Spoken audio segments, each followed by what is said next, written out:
listening to the Daily Yogi podcast.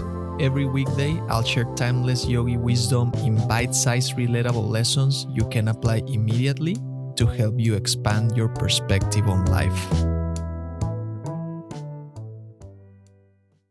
On one of the various podcasts I regularly listen to, the host recently discussed the topic of pseudoscience, a collection of beliefs or practices mistakenly regarded as being based on scientific methods, as defined on Wikipedia.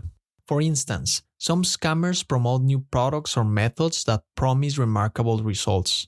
But when they're questioned about the scientific basis behind their claims, they often evade by saying that it cannot be proven by current scientific standards. If it cannot be proved by science, then it must not be real. Which, on one hand, is true.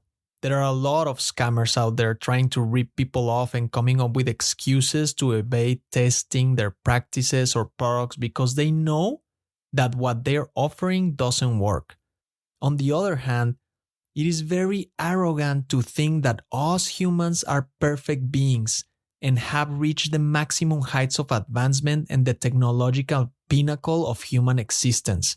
The yogis know that although we are the highest manifestation on this planet, we still have much to learn and develop.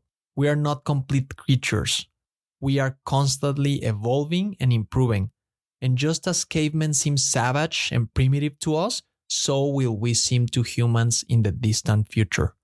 We cannot assume that we have already developed everything that is needed to be developed, that we are at the pinnacle of pinnacles, that there's no more room for improvement in our scientific approaches, or that we already know everything in terms of scientific proof and scientific methods.